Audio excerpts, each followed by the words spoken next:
അസ്സലാമു അലൈക്കും വറഹ്മത്തുള്ളാഹ്. പ്രിയമുള്ളവരെ, ഖബറിൽ ഖുർആൻ കൂട്ടുകാരനാകുന്ന സ്ത്രീകൾ ആരൊക്കെയാണെന്ന് നിങ്ങൾക്കറിയാമോ? 7 വിഭാഗം സ്ത്രീകൾക്ക് ഖുർആൻ ഖബറിൽ കൂട്ടുകാരനായി വരും. നിങ്ങൾ ഈ 7 വിഭാഗത്തിൽ പെടുന്നവരാണോ എന്നറിയാൻ ഈ വീഡിയോ മുഴുവനായും കേട്ടുനോക്കൂ. നിങ്ങൾ ഈ 7 വിഭാഗത്തിൽ പെടുന്നവരാണെങ്കിൽ അൽഹംദുലില്ലാ എന്ന് കമന്റ് ചെയ്യുക. പ്രിയമുള്ളവരെ, ഈ ലോക ജീവിതം എത്ര നീണ്ടതാണെന്ന് തോന്നിയാലും ഒരു നാൾ അതെല്ലാം അവസാനിക്കും. മനുഷ്യൻ മരണപ്പെട്ട് ഖബറിലേക്ക് പ്രവേശിക്കുമ്പോൾ അവനോടൊപ്പം പോകുന്നത് അവന്റെ സമ്പത്തോ സ്ഥാനമാനങ്ങളോ അല്ല, അവന്റെ സൽക്കർമ്മങ്ങൾ മാത്രമാണ്. ഖുർആനുമായി ജീവിതകാലത്ത് ബന്ധം സ്ഥാപിച്ചവർക്ക് ഖുർആൻ പരലോകത്തും വലിയ അനുഗ്രഹത്തിന്റെ കാരണമായിരിക്കും. ഇന്ന് ഖബറിൽ ഖുർആൻ കൂട്ടുകാരനാകുന്ന സ്ത്രീകളുടെ 7 പ്രധാന ഗുണങ്ങളെക്കുറിച്ചാണ് നാം മനസ്സിലാക്കുന്നത്. ഒന്നാമത്തെ വിഭാഗം ഖുർആൻ സ്ഥിരമായി പാരായണം ചെയ്യുന്ന സ്ത്രീയാണ്.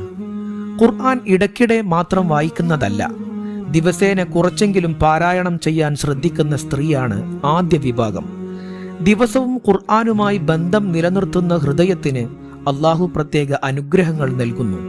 ഖുർആൻ അവളുടെ ജീവിതത്തിന്റെ ഭാഗമാകുമ്പോൾ അതിന്റെ വെളിച്ചം അവളുടെ ഖബറിലേക്കും വ്യാപിക്കും. രണ്ടാമത്തെ വിഭാഗം ഖുർആൻ മനസ്സിലാക്കി ജീവിക്കുന്ന സ്ത്രീയാണ്. വെറുതെ വായിക്കുക മാത്രമല്ല, അതിന്റെ അർത്ഥവും സന്ദേശവും മനസ്സിലാക്കി ജീവിതത്തിൽ പ്രാവർത്തികമാക്കാൻ ശ്രമിക്കുന്ന സ്ത്രീയാണ് യഥാർത്ഥ ഖുർആൻ സ്നേഹി. ഖുർആൻ എന്താണ് പഠിപ്പിക്കുന്നത്, എന്തിൽ നിന്നാണ് വിലക്കുന്നത് എന്നൊക്കെ ശ്രദ്ധിക്കുന്ന സ്ത്രീക്ക് ഖുർആനുമായി കൂടുതൽ ശക്തമായ ബന്ധമുണ്ടാകും. മൂന്നാമത്തെ വിഭാഗം ഖുർആന്റെ കൽപ്പനകൾ പാലിക്കുന്ന സ്ത്രീയാണ്. നമസ്കാരം കൃത്യമായി നിർവഹിക്കുക, സത്യസന്ധത പാലിക്കുക, മാതാപിതാക്കളെ ആദരിക്കുക, അള്ളാഹുവിന്റെ നിയമങ്ങൾ അനുസരിക്കുക തുടങ്ങിയ ഖുർആൻ പഠിപ്പിക്കുന്ന കാര്യങ്ങൾ ജീവിതത്തിൽ നടപ്പിലാക്കുന്ന സ്ത്രീയാണ് ഈ വിഭാഗത്തിൽ പെടുന്നത്. പ്രവൃത്തിയിൽ പ്രതിഫലിക്കുന്ന ഖുർആൻ ബന്ധമാണ് ഏറ്റവും വിലപ്പെട്ടത്. നാലാമത്തെ വിഭാഗം പാപങ്ങളിൽ നിന്ന് അകന്നു നിൽക്കാൻ ശ്രമിക്കുന്ന സ്ത്രീയാണ്.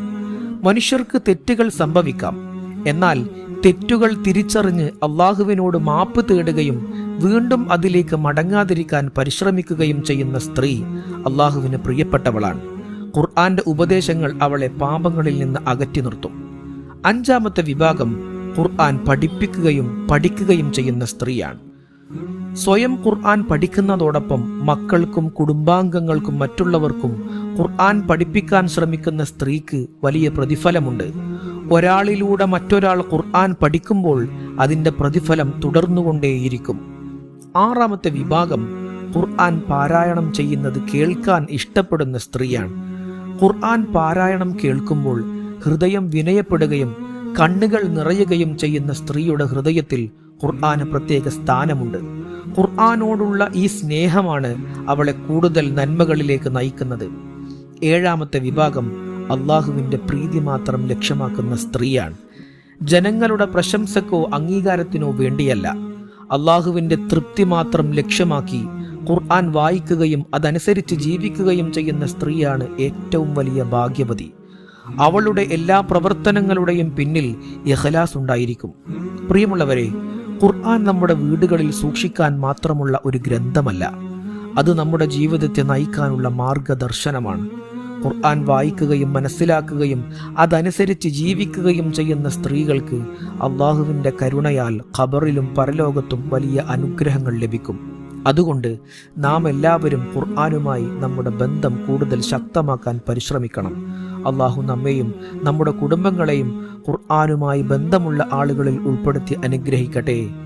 മുകളിൽ പറഞ്ഞ 7 വിഭാഗം സ്ത്രീകളിൽ ഏതെങ്കിലും ഒരു കൂട്ടത്തിൽ നിങ്ങൾ പെടുന്നുണ്ട് എങ്കിൽ അൽഹംദുലില്ലാ എന്ന് കമന്റ് ചെയ്യുക. അള്ളാഹു സ്വീകരിക്കട്ടെ.